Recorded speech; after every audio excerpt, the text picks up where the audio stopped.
What's the difference between wealth, money, and status?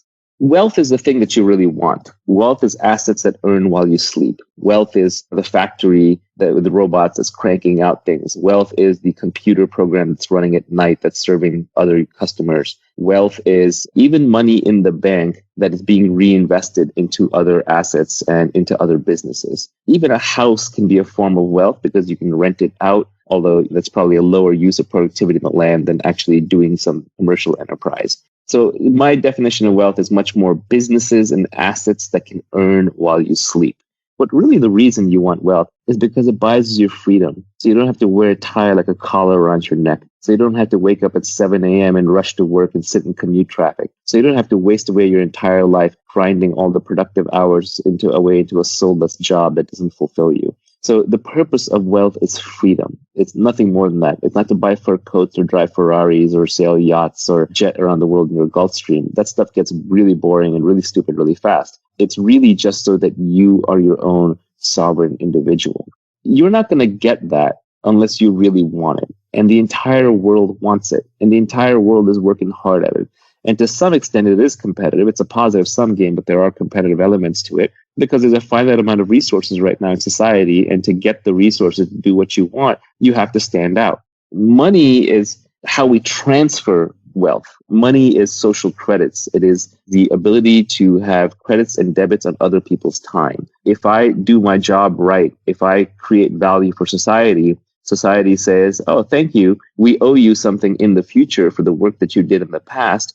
Here's a little IOU. Let's call that money. And that money gets debased because people steal the IOUs. The government prints extra IOUs. People renege on their IOUs. But really what money is trying to be is it's trying to be a reliable IOU from society that you are owed something for something you or someone who gave you the money did in the past. And we can transfer these IOUs around. So really money is how we transfer wealth. There are fundamentally two huge games in life that people play. One is the money game, because money is not going to solve all your problems, but it's going to solve all your money problems. So I think that people know that. They realize that, so they want to make money. But at the same time, many of them deep down believe that they can't make it. They don't want any wealth creation to happen. So they virtue signal by attacking the whole enterprise by saying, well, making money is evil and you shouldn't do it, blah, blah, blah. But what they're trying to do is they're actually playing the other game, which is a status game. They're trying to be high status in the eyes of other people watching by saying, well, I don't need money. We don't want money. And then status is just your ranking in the social hierarchy. So wealth is not a zero-sum game. Everybody in the world can have a house. Because you have a house doesn't take away from my ability to have a house. If anything, the more houses that are built, the easier it becomes to build houses, the more we know about building houses, and just the more people that can have houses. So wealth is a very positive sum game.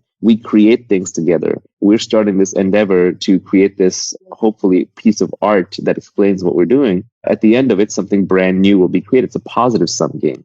Status, on the other hand, is a zero-sum game. It's a very old game. We've been playing it since monkey tribes, and it's hierarchical. Who's number one, who's number two, who's number three. And for number three to move to number two has to move out of that slot. So status is a zero-sum game. Politics is an example of a status game. Even sports is an example of a status game. To be the winner, there must be a loser. I don't fundamentally love status games. They play an important role in our society, so we figure out who's in charge. But fundamentally, you play them because they're a necessary evil. The problem is, on an evolutionary basis, like if you go back thousands of years, status is a much better predictor of survival than wealth is.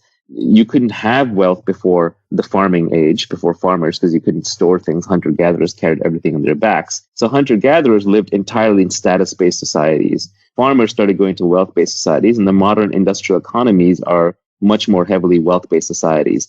But there's always a subtle competition going on between status and wealth. For example, when journalists attack rich people or attack the technology industry, they're really bidding for status. They're saying, no, the people are more important, and I, the journalist, represents the people, and therefore I am more important. The problem is that by playing these status games, to win at a status game, you have to put somebody else down. That's why you should avoid status games in your life, because they make you into an angry, combative person. You're always fighting to put other people down, to put yourself and the people that you like up. And they're always going to exist. There's no way around it. But just realize that most of the times when you're trying to create wealth, you're actually getting attacked by someone else. and they're trying to look like a goody two shoes, but really what they're doing is they're trying to up their own status at your expense. They're just playing a different game, and it's a worse game. It's a zero-sum game instead of a positive-sum game.